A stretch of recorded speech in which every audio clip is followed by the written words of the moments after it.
जाएगा, लेकिन सुबह फिर वही पुरानी कहानी शुरू हो जाती है। तो आज की रात तुम्हारे दिमाग में कुछ ऐसा घुसने वाला है जो तुम्हें अगले 30 दिनों में पूरी तरह बदल देगा। मेरे यार, मैं नेपोलियन हिल हूँ और आज रात मैं तुम्हारे साथ हूँ, एकदम तुम्हारे किसी पुराने दोस्त की तरह जो तुम्हें वो राज बताने वाला है जो मैंने 500 से ज़्यादा कामयाब लोगों की ज़िंदगी में देखा है। तुम अभी जो सुनने जा रहे हो यह कोई आम बातें नहीं हैं। अगले 30 से 40 मिनट में तुम्हारे अंदर लगातार काम करते रहने की एक ऐसी आदत बनने वाली है जो तुम्हें बिना किसी जद्दोजहद के हर रोज़ अपने लक्ष्य की तरफ खींचेगी। और सबसे मज़ेदार बात यह है कि यह सब तुम्हारी नींद में होगा। हाँ दोस्त, जब तुम गहरी नींद में होगे तब तुम्हारा अवचेतन मन इन सभी बातों को स्पंज की तरह सोख रहा होगा और तुम्हारी पूरी सोच को नए सिरे से तैयार कर रहा होगा। देखो यार, मैं तुम्हें एकदम सच्ची बात बताता हूँ। मैंने अपनी ज़िंदगी में हज़ारों लोगों से मुलाकात की है। अमीर लोग, गरीब लोग, पढ़े लिखे लोग, अनपढ़ लोग। और मैंने एक बात हर जगह देखी, जो लोग कामयाब हुए उनमें एक चीज़ कॉमन थी, वो थी लगातार काम करते रहने की आदत। बस इतना सा फ़र्क। लेकिन यहाँ पर असली मज़ा है। ये लोग कोई सुपर हीरो नहीं थे, इनमें कोई जादुई ताकत नहीं थी। बस इन्होंने अपने दिमाग को सही तरीके से इस्तेमाल करना सीख लिया था। और आज रात मैं तुम्हें वही तरीका सिखाने वाला हूँ। तुम जानते हो, जब मैं पहली बार एंड्रयू कार्नेगी से मिला था तब वो मुझसे बोले, नेपोलियन, तुम लोगों से पूछो कि वो क्या चाहते हैं और फिर उनसे पूछो कि वो उसके लिए कितना काम कर रहे हैं। तुम्हें पता चलेगा कि 90% लोग बड़े सपने देखते हैं लेकिन उनके लिए छोटा सा भी काम नहीं करते। मैंने वही किया और सच में उन्होंने बिल्कुल सही कहा था। लेकिन यहाँ समस्या यह नहीं है कि लोग काम नहीं करना चाहते। समस्या यह है कि उनका दिमाग उन्हें करने नहीं देता। तुम्हारा चेतन मन कहता है चलो आज जिम चलते हैं, लेकिन तुम्हारा अवचेतन मन कहता है अरे यार, बिस्तर कितना आरामदायक है, कल चले जाएंगे। और तुम जानते हो कौन जीतता है? हमेशा अवचेतन मन, क्योंकि वो ज़्यादा ताकतवर है। वो तुम्हारे सारे फैसलों को नियंत्रित करता है, सुरक्षा नारकी। तो अब सवाल यह है कि हम अपने अवचेतन मन को अपने साथ कैसे लाएं, कैसे उसे अपना दोस्त बनाएं। और यही मैं तुम्हें आज सिखाने वाला हूँ। मैं तुम्हें एक कहानी सुनाता हूँ। सन 1932 में मैं एक शख्स से मिला। उसका नाम था रॉबर्ट। रॉबर्ट एक दुकान में काम करता था, छोटी सी नौकरी, कम पगार। लेकिन रॉबर्ट के मन में एक सपना था। वो अपना खुद का बिजनेस शुरू करना चाहता था। उसने मुझसे कहा, नेपोलियन, मैं सच में करना चाहता हूँ, लेकिन जब मैं शाम को घर आता हूँ तो मुझ में कोई एनर्जी नहीं बचती। मैं बस सोफ़े पर बैठ जाता हूँ और टीवी देखने लगता हूँ और फिर सो जाता हूँ और अगली सुबह फिर वही रूटीन। मैंने उससे पूछा, रॉबर्ट, तुम सच में अपना बिजनेस शुरू करना चाहते हो? उसने कहा, हाँ बिल्कुल। मैंने कहा, ठीक है, तो आज से तुम एक काम करोगे। हर रात सोने से पहले तुम 10 मिनट अपने बिजनेस के बारे में सोचोगे, बस 10 मिनट। तुम अपने आप को अपनी दुकान में देखोगे, ग्राहकों से बात करते हुए, पैसे गिनते हुए, खुश रहते हुए, और तुम इसे इतनी शिद्दत से महसूस करोगे कि तुम्हें लगे कि यह सच में हो रहा है। रॉबर्ट ने मुझे एक अजीब नज़र से देखा, लेकिन उसने मेरी बात मानी।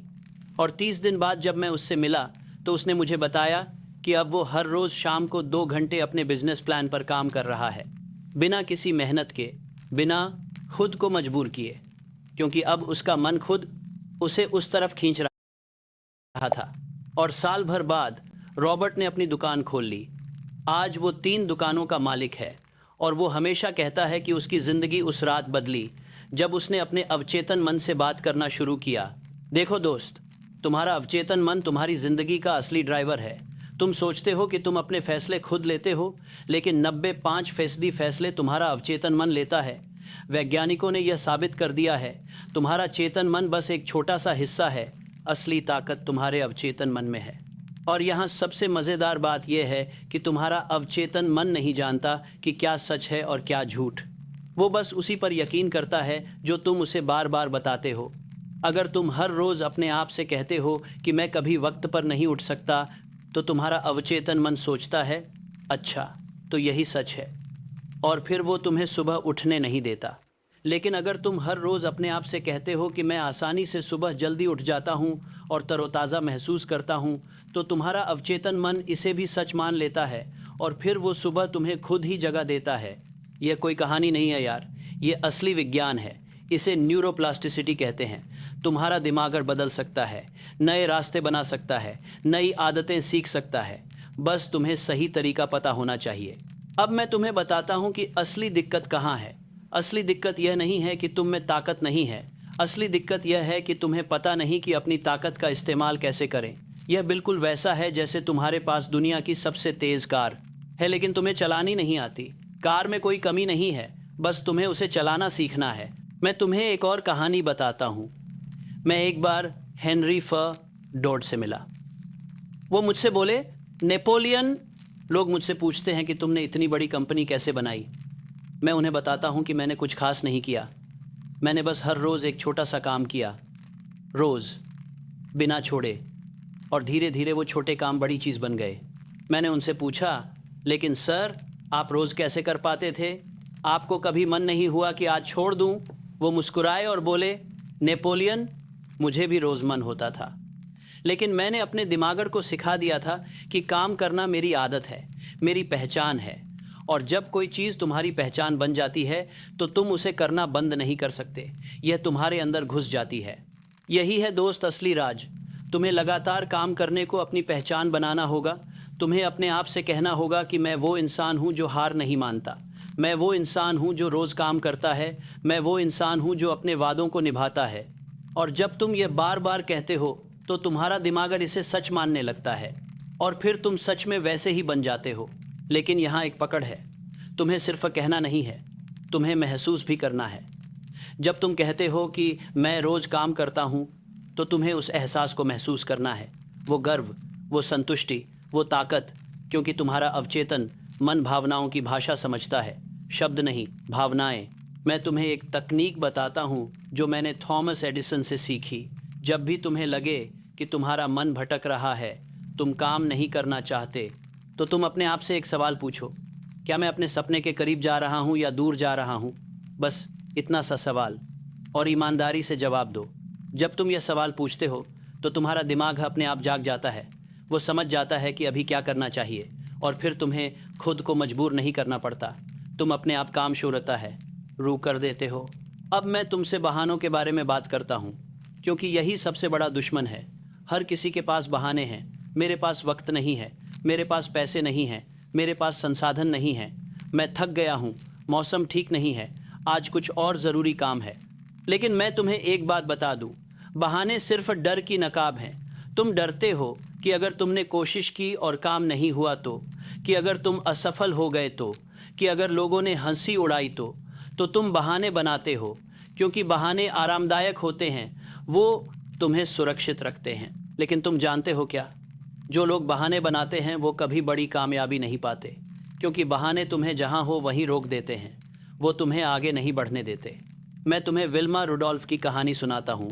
वो बचपन में पोलियो की शिकार हो गई थी। डॉक्टरों ने कहा कि वो कभी चल नहीं पाएगी, लेकिन विल्मा ने हार नहीं मानी। उसने कहा कि मैं न सिर्फ चलूंगी बल्कि दौड़ूंगी भी। और तुम जानते हो क्या हुआ? वो ओलंपिक में 3 स्वर्ण पदक जीतने वाली पहली अमेरिकी महिला बनी। अगर विल्मा बहाने बना सकती थी तो बहुत थे, लेकिन उसने नहीं बनाए। उसने फैसला किया कि वो कोशिश करेगी, रोज़, बिना रुके, और उसने इतिहास रच दिया। तो दोस्त, जब अगली बार तुम्हारा मन बहाना बनाए तो बस 5 सेकंड के लिए रुको और अपने आप से पूछो, क्या यह बहाना सच में सही है, या मैं सिर्फ अपने आप को बेवकूफ़ बना रहा हूँ? और फिर देखो कैसे तुम्हारा नज़रिया बदल जाता है। अब मैं तुम्हें छोटे छोटे कदमों की अहमियत बताता हूँ। बहुत लोग सोचते हैं कि बड़ी कामयाबी के लिए बड़े कदम चाहिए, लेकिन यह गलत है। बड़ी कामयाबी छोटे छोटे कदमों से मिलती है। मैं तुम्हें एक उदाहरण देता हूँ। मान लो तुम्हें 10 किलोमीटर दौड़ना है, लेकिन तुमने कभी दौड़ा नहीं, तो क्या तुम पहले दिन ही 10 किलोमीटर दौड़ने की कोशिश करोगे? नहीं ना।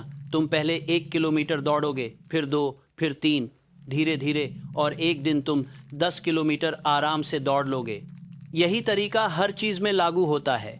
अगर तुम्हें एक किताब लिखनी है तो पहले दिन 100 शब्द लिखो, फिर 200, फिर 300। अगर तुम्हें अपना बिजनेस शुरू करना है तो पहले छोटा शुरू करो, एक ग्राहक से, फिर 2, फिर 10। समस्या यह है कि लोग इन छोटे कदमों को छोटा समझकर नज़रअंदाज कर देते हैं। वो सोचते हैं कि 100 शब्द लिखने से क्या होगा, एक ग्राहक से क्या फ़ायदा। लेकिन जब तुम इन छोटे कदमों को हर रोज़ उठाते हो तो 1 साल में देखो कितना बड़ा बदलाव आता है। मैंने एक शख्स को देखा जो हर रोज़ सिर्फ 5 मिनट पढ़ता था। लोगों ने कहा 5 मिनट से क्या होगा, लेकिन वो नहीं रुका। 1 साल बाद उसने 18 किताबें पढ़ ली थीं, क्योंकि 5 मिनट 10 मिनट बन गए, फिर 20, फिर 30, लेकिन शुरुआत हुई सिर्फ 5 मिनट से। देखा छोटे कदम कितने ताकतवर होते हैं। असली जादू निरंतरता में है, आकार में नहीं। अब मैं तुम्हें एक बहुत खास बात बताता हूँ, और यह है 21 दिन का नियम। वैज्ञानिकों ने पाया है कि अगर तुम लगातार 21 दिन तक कुछ करते हो तो वो तुम्हारी आदत बन जाती है। 21 दिन, बस इतना। लेकिन यहाँ पकड़ ये है कि ये 21 दिन लगातार होने चाहिए। अगर तुमने 10 दिन किया, फिर 2 दिन छोड़ा, फिर 5 दिन किया, तो यह काम नहीं करेगा। तुम्हें लगातार करना होगा, एक के बाद एक। और मैं जानता हूँ कि यह मुश्किल लगता है, लेकिन सोचो, सिर्फ 21 दिन, तुम्हारी पूरी ज़िंदगी में से सिर्फ 21 दिन, और उसके बाद तुम्हें मेहनत नहीं करनी पड़ेगी। वो काम तुम्हारी आदत बन जाएगा, तुम अपने आप करने लगोगे। मैंने एक आदमी को देखा जिसने तय किया कि वो 21 दिन तक सुबह 5 बजे उठेगा। पहले 3 दिन बहुत मुश्किल थे। उसने अलार्म तोड़ने का मन किया, लेकिन उसने नहीं तोड़ा, वो उठा। चौथे दिन थोड़ा आसान था, 7वें दिन और आसान, और 21वें दिन के बाद उसे अलार्म की ज़रूरत ही नहीं पड़ी। उसका शरीर खुद 5 बजे जाग जाता था। यही है दोस्त, आदत की ताकत। शुरू में थोड़ी मेहनत, लेकिन एक बार बन गई तो ज़िंदगी भर के लिए। अब मैं तुम्हें माहौल के बारे में बताता हूँ। तुम्हारा माहौल तुम्हें बनाता या तोड़ता है। अगर तुम ऐसे लोगों के बीच रहते हो जो हमेशा शिकायत करते हैं, जो हमेशा नकारात्मक बातें करते हैं, जो कभी कोशिश नहीं करते, तो तुम भी धीरे धीरे वैसे ही बन जाओगे, भले ही तुम न चाहो। यह ऐसा है जैसे तुम एक ऐसे तालाब में रह रहे हो जहाँ पानी गंदा है। भले ही तुम साफ रहने की कोशिश करो, वो गंदा पानी तुम पर असर डालेगा। लेकिन अगर तुम ऐसे लोगों के साथ रहते हो जो अपने सपनों के पीछे भाग रहे हैं, जो हर रोज़ कोशिश कर रहे हैं, जो सकारात्मक हैं, तो उनकी ऊर्जा तुम पर भी आएगी। तुम उनसे प्रेरित होगे, तुम भी वैसा ही बनने लगोगे। मैं हमेशा कहता हूँ कि तुम उन 5 लोगों का औसत हो जिनके साथ तुम सबसे ज़्यादा वक्त बिताते हो। अगर तुम 5 असफल लोगों के साथ रहते हो तो तुम भी असफल रहोगे, लेकिन अगर तुम 5 कामयाब लोगों के साथ रहते हो तो तुम भी कामयाब बनोगे। तो दोस्त, अपने माहौल को बदलो। उन लोगों से दूर रहो जो तुम्हें नीचे खींचते हैं, और उन लोगों के करीब आओ जो तुम्हें ऊपर उठाते हैं। हाँ, यह मुश्किल हो सकता है, खासकर अगर वो तुम्हारे दोस्त या रिश्तेदार हों, लेकिन तुम्हें अपनी ज़िंदगी के लिए यह करना होगा। अब मैं तुम्हें विजुअलाइजेशन की ताकत के बारे में बताता हूँ। यह एक ऐसी तकनीक है जिसका इस्तेमाल हर बड़े खिलाड़ी, हर बड़े कारोबारी, हर बड़े कलाकार ने किया है। विजुअलाइजेशन का मतलब है अपने सपने को अपने मन की आंखों से देखना, उसे महसूस करना, उसे जीना जैसे वो सच में हो रहा हो। मैं तुम्हें एक उदाहरण देता हूँ। मान लो तुम्हें एक बड़ा प्रेजेंटेशन देना है। अब तुम 2 तरीके से तैयारी कर सकते हो। पहला, तुम बस अपनी स्लाइड्स बना लो और सोच लो कि देख लेंगे। दूसरा, तुम हर रोज़ 10 मिनट अपने मन में उस प्रेजेंटेशन को देखो। तुम स्टेज पर खड़े हो, तुम आत्मविश्वास से बोल रहे हो, लोग तुम्हारी बात सुन रहे हैं, तुम्हें ताली मिल रही है। अब बताओ कौन सी तैयारी ज़्यादा असरदार होगी? दूसरी वाली ना, क्योंकि जब तुम अपने मन में कुछ देखते हो बार बार, तो तुम्हारा दिमाग और उसे सच मानने लगता है, और फिर जब असली मौका आता है तो तुम्हारा शरीर पहले से तैयार होता है। तुम्हें घबराहट नहीं होती, क्योंकि तुम्हारे मन में तो यह पहले ही कई बार हो चुका है। तुम्हें घबराहट नहीं होती। यही काम हर क्षेत्र में करता है। अगर तुम अपने आप को हर रोज़ सफल होते हुए देखोगे, अपने लक्ष्य तक पहुंचते हुए देखोगे, तो तुम्हारा अवचेतन मन तुम्हें उस तरफ ले जाएगा। यह अपने आप होगा, तुम्हें ज़ोर नहीं लगाना पड़ेगा। लेकिन यहाँ एक ज़रूरी बात है, जब तुम विजुअलाइज करो तो सिर्फ नतीजे मत देखो, प्रक्रिया भी देखो। अपने आप को काम करते हुए देखो, मेहनत करते हुए देखो, क्योंकि नतीजे तो बाद में आते हैं, पहले काम करना पड़ता है। मैंने एक बॉक्सर को देखा जो हर मुकाबले से पहले अपने मन में पूरी लड़ाई देखता था। वो हर पंच, हर मूव, हर स्टेप को अपने मन में करता था, और फिर जब असली लड़ाई होती थी तो उसका शरीर बिना सोचे काम करता था, क्योंकि उसने पहले ही मन में सैकड़ों बार वो लड़ाई लड़ी थी, और वो चैंपियन बना। तो दोस्त, आज से तुम भी यह करना शुरू करो। हर रात सोने से पहले 10 मिनट अपने सपने को जियो, अपने लक्ष्य को महसूस करो, और देखो कैसे तुम्हारी ज़िंदगी बदलने लगती है। अब मैं तुम्हें असफलता के बारे में बताता हूँ, क्योंकि यह बहुत ज़रूरी है। बहुत लोग असफलता से डरते हैं। वो सोचते हैं कि अगर वो असफल हो गए तो बहुत बुरा होगा। लेकिन मैं तुम्हें बता दूं, असफलता कोई दुश्मन नहीं है। असफलता तुम्हारी दोस्त है। हर बड़े इंसान ने असफलताएं देखी हैं। एडिसन ने 10,000 बार असफल प्रयोग किए। लिंकन 8 बार चुनाव हारे। के रॉलिंग की किताब 12 बार अस्वीकार हुई। लेकिन क्या इन लोगों ने हार मानी? नहीं, क्योंकि उन्होंने असफलता को सबक की तरह देखा, हार की तरह नहीं। मैं तुम्हें एक फॉर्मूला बताता हूँ। असफलता बराबर फीडबैक। जब तुम असफल होते हो तो दुनिया तुम्हें बता रही है कि यह तरीका काम नहीं करता, कोई और तरीका आजमाओ। बस इतना सा। यह कोई निजी हमला नहीं है, यह सिर्फ जानकारी है। लेकिन बहुत लोग असफलता को निजी ले लेते हैं। वो सोचते हैं कि मैं ही बेकार हूँ, मैं नाकाम हूँ, मुझ में कोई कमी है, और फिर वो हार मान लेते हैं। लेकिन यह गलत है। तुम असफल नहीं हो, तुम्हारा तरीका असफल हुआ। बस अब एक नया तरीका आजमाओ। मैंने एक वैज्ञानिक से पूछा कि आपने इतने प्रयोग किए और इतनी बार असफल हुए, आपको बुरा नहीं लगा? वो हंसे और बोले, नेपोलियन, मैं असफल नहीं हुआ। मैंने 10,000 तरीके खोज लिए जो काम नहीं करते। अब मुझे पता है कि क्या नहीं करना है, और यह बहुत कीमती जानकारी है। यही है दोस्त सही नज़रिया। असफलता को सीखने का मौका समझो। हर असफलता तुम्हें कामयाबी के और करीब ले जाती है। अब मैं तुम्हें सबसे महत्वपूर्ण चीज़ बताता हूँ, और वो है धैर्य। आजकल की दुनिया में सब कुछ तेज़ है। तेज़ इंटरनेट, तेज़ खाना, तेज़ डिलीवरी। तो लोग चाहते हैं कि कामयाबी भी तेज़ हो। आज काम करो, कल अमीर बन जाओ। लेकिन दुनिया ऐसे काम नहीं करती। मैं तुम्हें बांस के पेड़ की कहानी फिर से याद दिलाता हूँ। 4 साल तक कुछ नहीं दिखता, लेकिन 5वें साल बूम, 90 फीट। यही तुम्हारी यात्रा भी होगी। जब तुम शुरू करोगे तो पहले कुछ हफ्ते, कुछ महीने, शायद कुछ साल तक तुम्हें बड़े नतीजे नहीं दिखेंगे। तुम काम कर रहे होगे लेकिन बाहर से कुछ नहीं बदलेगा। और यहीं अधिकतर लोग हार मान लेते हैं। वो सोचते हैं कि यह काम नहीं कर रहा, मैं बेकार मेहनत कर रहा हूँ। लेकिन सच ये है कि तुम्हारी जड़ें गहरी हो रही हैं। तुम अंदर से मजबूत हो रहे हो। और जब तुम काफ़ी मजबूत हो जाओगे तो तुम अचानक बहुत तेज़ी से बढ़ोगे। और लोग सोचेंगे कि यह रातों रात हुआ, लेकिन तुम जानोगे कि यह सालों की मेहनत का नतीजा है। मैंने एक लेखक को देखा जो 5 साल तक हर रोज़ लिखता रहा।